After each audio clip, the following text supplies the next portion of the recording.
Kirchhoff's law ये आपने basic electrical engineering में भी पढ़ा होगा। इसके बेसिकली दो लॉज होते हैं, जिसमें फर्स्ट लॉ जो होता है वो होता है Kirchhoff's current law. Kirchhoff's current law होता है जो law of conservation of charge पर निर्भर करता है।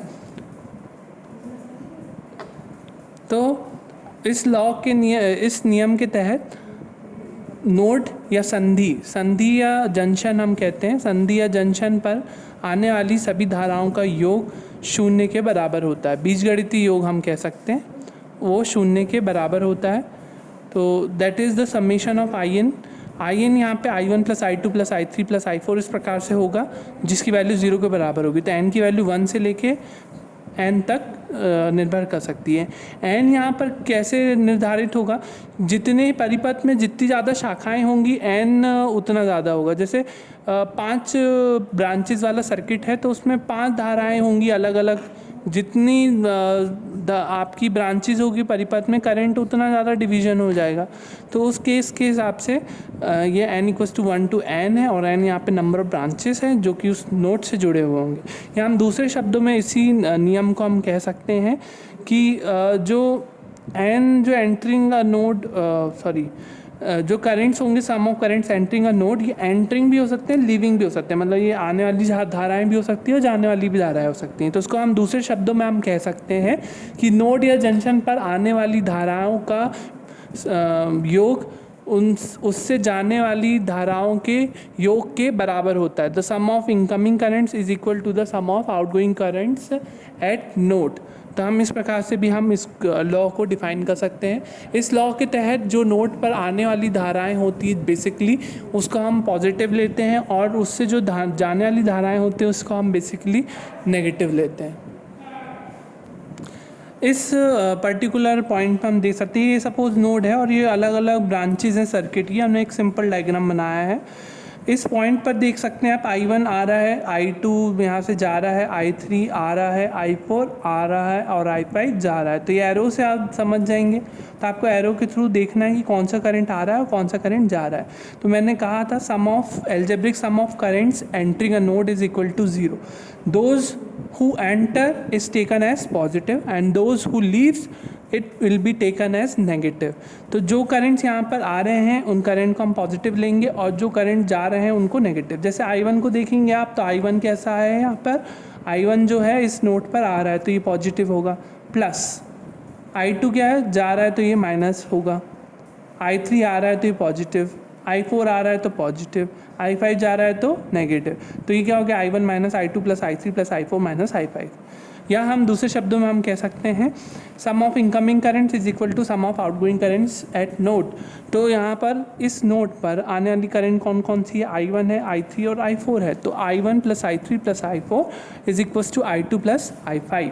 तो ये I1 I3 I4 का समेशन किसके बराबर होगा, I2 प्लस I5 के बराबर होगा।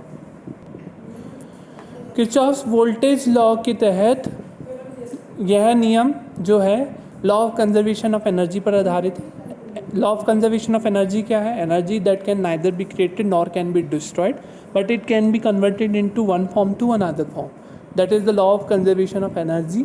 और इस नियम के तहत जो एक लूप होगा, बंद पाथ होगा सर्किट में, उसमें जितने भी वोल्टेजेस होंगे, वोल्टेजेस क्या हो सकते हैं, देखो वोल्टेज एक हो सकता है आपके ईएमएफ के फॉर्म में, वोल्टेज सोर्स के फॉर्म में, और एक वोल्टेज हो सकता है वोल्टेज ड्रॉप जो किसी एलिमेंट के क्रॉस होगा। जैसे रेजिस्टेंस के क्रॉस वोल्टेज ड्रॉप हम क्या लिखते हैं, I इंटू आर। तो I into R voltage drop है। तो इस केस में कैपिटल M जो है नंबर ऑफ वोल्टेजेस होंगे लूप। तो एक बंद लूप में जितने भी वोल्टेजेस होंगे उन सब का बीजगणितीय योग शून्य के बराबर होता है। तो m इक्वल्स टू 1 2 हमने m लिखा है। m क्या है, यहाँ पे वोल्टेजेस, लूप में जितने भी वोल्टेजेस हैं उनकी संख्या, और Vm क्या है, mth वोल्टेज है। मतलब जैसे m इक्वल्स टू 1 से 2 है तो 1 से 2 होगा तो क्या होगा, V1 plus V2 equals to 0, इस प्रकार से। ठीक है। तो हम दूसरे शब्दों में इसको इस प्रकार से भी लिख सकते हैं, algebraic sum of voltages rise in the circuit is equal to the algebraic sum of voltage drops in the circuit. Means किसी भी जो आपके क्लोज सर्किट होगा इस प्रकार का, उसमें जितने भी वोल्टेज राइज होंगे, वोल्टेज राइज यहाँ पे जनरली कौन से हो जाते हैं, वोल्टेज सोर्स या ईएमएफ हम जिसे कहते हैं, विद्युत वाहक बल वोल्टेज राइज की कैटेगरी में आएंगे। और वोल्टेज ड्रॉप क्या होंगे, जो एलिमेंट्स के क्रॉस जो वोल्टेज ड्रॉप होगा उसको हम कहेंगे वोल्टेज ड्रॉप। तो sum of voltage rise in a circuit is equal to हम लिख सकते हैं sum of voltage drop in the circuit. So here according to this direction of current we will write the equation and this equation will be considered as KVL equation। तो KVL equation यहाँ से हम लिख सकते हैं। KVL equation कैसे लिखेंगे, तो हम कभी भी KVL equation लिखेंगे तो हम करंट की डायरेक्शन के हिसाब से लिखेंगे। तो I की डायरेक्शन कैसी है, क्लॉकवाइज डायरेक्शन। तो क्लॉकवाइज डायरेक्शन में आप जैसा कि देख रहे हैं, ये इस डायरेक्शन में ये इस पॉइंट पर किस पे एंटर कर रहा है, माइनस पर। तो हम वोल्टेज लिख रहे हैं परिपथ में सब। अब इस बंद लूप में हम सभी वोल्टेज का समेशन इक्वल्स टू 0 हमको लिखना है। तो हम कैसे लिखेंगे, यहाँ पर इस प्रकार से माइनस, तो ये माइनस V1। अब ये क्या है, रेजिस्टेंस है। तो रेजिस्टेंस के अक्रॉस वोल्टेज कैसे लिखते हैं हम, ओम्स लॉ के according V equals to IR। तो R1 के क्रॉस करंट क्या है, I, और रेजिस्टेंस क्या है, R1। ये ध्यान रखें, वोल्टेज इक्वेशन है तो सब वोल्टेज के रूप में ही होना चाहिए। तो वोल्टेज के रूप में या तो V के फॉर्म में होगा, जैसे माइनस V1 है तो यहाँ पे हो सकता है -10 वोल्ट हो, -20 वोल्ट हो, कोई भी वैल्यू हो सकती है। परंतु अगर रेजिस्टेंस है तो आप प्लस R1 ना लिख देंगे, यहाँ पे R1 वोल्टेज नहीं, R1 रेजिस्टेंस है।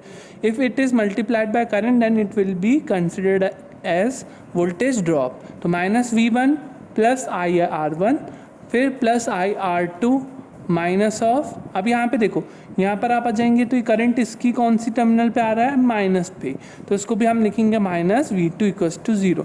तो ये हो गई KVL इक्वेशन। जनरली हम ये वाली कन्वेंशन को हमेशा प्रेफर करेंगे, इस कन्वेंशन को प्रेफर करते हुए हम इक्वेशन लिखेंगे। तो अब यहाँ पर इस केस में ये V1 plus V2 voltage rise का सम बराबर से V1 और V2 क्या वोल्टेज राइज का सम, या इसको इस तरफ ट्रांसफ़र कर दे तो भी हम लिख सकते थे। तो V1 plus V2 sum of voltage rise in the circuit is equal to sum of voltage drop. Voltage drop कहाँ कहाँ हो रहा है, R1 के क्रॉस और R2 के क्रॉस, तो इसको हम लिख सकते हैं IR1 प्लस IR2। इसके बाद आपको ये 3 क्वेश्चन करना है। ये 3 क्वेश्चन में पहले वाले क्वेश्चन में भी I की वैल्यू क्या होगी, इस क्वेश्चन में भी I की वैल्यू क्या होगी और इस क्वेश्चन में भी I की वैल्यू क्या होगी, ये आपको KVL और KCL का यूज़ करते हुए निकालना है। इसके अलावा हम और कुछ क्वेश्चंस डिस्कस करेंगे नेक्स्ट क्लास में depending on KVL and KCL।